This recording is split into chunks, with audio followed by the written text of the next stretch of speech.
Ce n'est pas surprenant que Macky Sall ait fait une revue de troupes, et principalement des responsables de Dakar, durant ce week-end, pour 3 raisons. Tout le monde connaît l'obsession du président Macky Sall pour l'obtention d'un second mandat. Et pour cela, rien n'est de trop pour parvenir à cet objectif. La deuxième raison, c'est que la majorité actuelle, Benno Bokk Yakaar, est à l'origine une coalition électorale. Et par conséquent, elle ne se sent à l'aise que sur ce terrain politique. La troisième raison, c'est qu'il y a 2 types de discours que développe le camp de la majorité et principalement le président Macky Sall et ses partisans. Il y a un discours public qui verse dans le plaidoyer pro-Domo, disant qu'il n'y a absolument rien en face de Macky Sall, que son bilan parle de lui-même et que l'opposition ne parvient pas à faire une offre alternative au PSE. Et que donc, la présidentielle 2019 ne sera qu'une promenade de santé.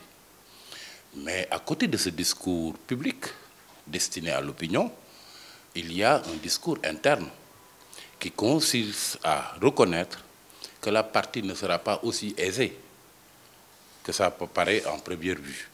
D'ailleurs, il y a quelqu'un dont la lucidité et l'expertise politique ne sont plus à démontrer, en l'occurrence Mahmoud Saleh, ministre conseil politique du président de la République, qui a eu à le reconnaître. Donc, quelque part, la partie n'est pas gagnée. Et donc, quand on considère tout cela, on se rend compte que c'est une préoccupation pour le président Macky Sall de rassembler ses troupes très tôt et de les mobiliser, parce que tout simplement, il sait que la partie ne sera pas facile. D'autant que le dernier test majeur qu'il y a eu, les élections législatives, ont quand même consacré la perte de la majorité populaire pour le président Macky Sall. Macky Sall et son camp n'ont pas réussi à récolter 50% des suffrages sur l'ensemble du pays. Il se trouve également qu'il y a une localité qu'il faut forcément gagner si on veut gagner dès le premier tour, c'est en l'occurrence Dakar, et le président Macky Sall n'a pas manqué de le faire remarquer à ses responsables.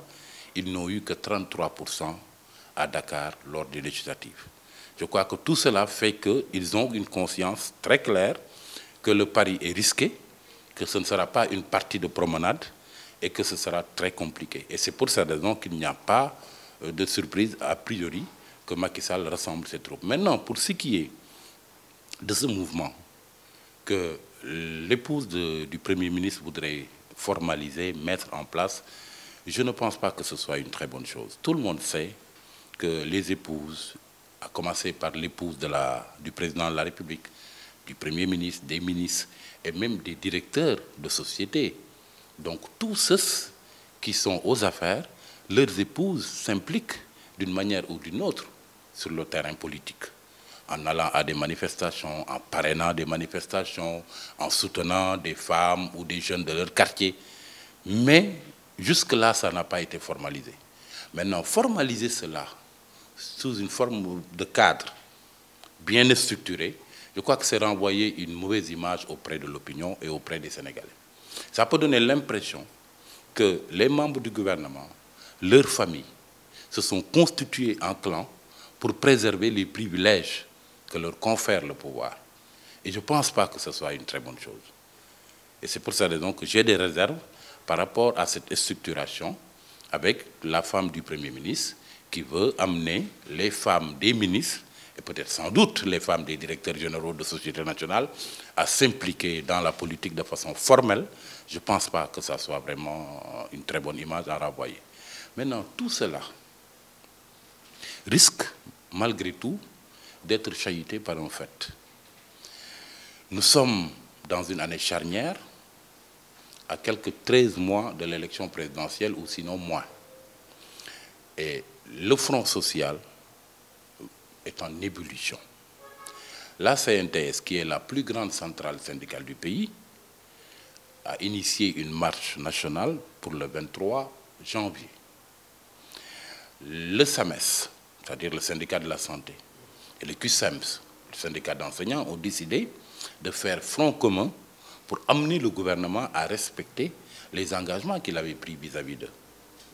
Vous vous rendrez compte un peu du contexte assez surréaliste vers lequel nous allons. Un gouvernement qui va battre campagne, qui va se prévaloir de ses réalisations et de son bilan qu'il juge éclatant, et dans le même temps un front social qui est en ébullition, où les secteurs de la santé, de l'éducation, des secteurs donc aussi vitaux, risquent d'être handicapés par ce mouvement d'humeur à répétition qui risque d'y avoir. Je crois que finalement, tout cela risque d'être contre-productif par le simple fait que le front social sera en ébullition et que ces syndicats ont décidé d'éterrer la hache de guerre pour vraiment amener le gouvernement ici et maintenant à respecter ses engagements. Ça, c'est la première chose. La deuxième chose, c'est qu'il y a des sujets brûlants. Il y a la Casamance qui revient sur la sellette. Il y a le secteur de la santé et de l'éducation qui vont être handicapés par des séries de grèves. Vous voyez un peu l'image que ça va renvoyer aux populations sénégalaises de voir un gouvernement qui va se déployer en permanence sur le terrain politique pour faire campagne, au moment où il y a des questions qui demandent des règlements extrêmement urgents. Je crois que tout cela risque finalement de chahuter cette campagne que le président Macky Sall a décidé de lancer dès maintenant, en faisant la revue de troupes hier à Dakar, et avec ce cadre qui a été mis en place par l'épouse du Premier ministre, et qui consiste à rassembler tous les épouses des ministres autour d'un cadre formel pour battre campagne autour du PSA.